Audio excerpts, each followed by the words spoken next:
APDCL-ৰ ৱেবছাইটত নতুনকৈ আপডেট অহাৰ পিছত আপুনি APDCL-ৰ ৱেবছাইটটো আপুনি কেনেকৈ ইউজ কৰিব পাৰিব আজিৰ ভিডিঅ'টোত সকলো আলোচনা কৰিম।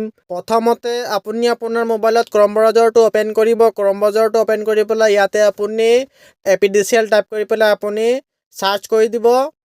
সাৰ্চ কৰা হোৱাৰ পাছত আপোনাৰ মোবাইলত এনেকুৱা পেজটো অপেন হৈ যাব। আপুনি অলপ তলফালে আহি পেলাই চাবলৈ পাইছে ইয়াত apdcl.org দি আছে। ইয়াত আপুনি ক্লিক কৰিব। ইয়াত ক্লিক কৰাৰ পাছত চাবলৈ পাইছে এনেকুৱা পেজটো অপেন হৈছে। ইয়াত আগত মানে বেলেঞ্চ চেক কৰিব পৰা অপশ্যনটো আহি গৈছিল, এতিয়া অহা নাই। আপুনি ওপৰত চাবলৈ পাইছে হোম দি আছে, হোমত আপুনি ক্লিক কৰিব। ক্লিক কৰাৰ পাছত চাবলৈ পাইছে এনেকুৱা মানে অপশ্যনটো আহি গৈছে। এইটো আগত আহিছিলে যে এনেকুৱা বেলেঞ্চ চেক কৰিব পৰা আৰু ৰিচাৰ্জ কৰিব পৰা অপশ্যনটো, এতিয়া মানে এনেকুৱা আহি গৈছে। তাৰপিছত আপুনি ওপৰত চাবলৈ পাইছে ইয়াত দিয়া আছে, ইয়াত চাবলৈ পাইছে users fetching issues with the Android version of the MyBijuli mobile application are advised to update it to the latest version available on the Google Play Store। মানে আপুনি MyBijuli এপটো ইউজ কৰিবলৈ প্ৰব্লেম পালে মানে আপুনি প্লে ষ্টৰত গৈ পেলাই মানে আপুনি MyBijuli এপটো আপডেট কৰিব পাৰে। আপডেট কৰিলে মানে এইটো প্ৰব্লেমটো সলভ হৈ যাব। তাৰপিছত আপুনি চাবলৈ পাইছে ইয়াত আপুনি মোবাইল মানে প্ৰিপেইড মিটাৰৰ বেলেঞ্চটো চেক কৰিব পাৰিব আৰু প্ৰিপেইড মিটাৰৰ ৰিচাৰ্জ কৰিব পাৰিব।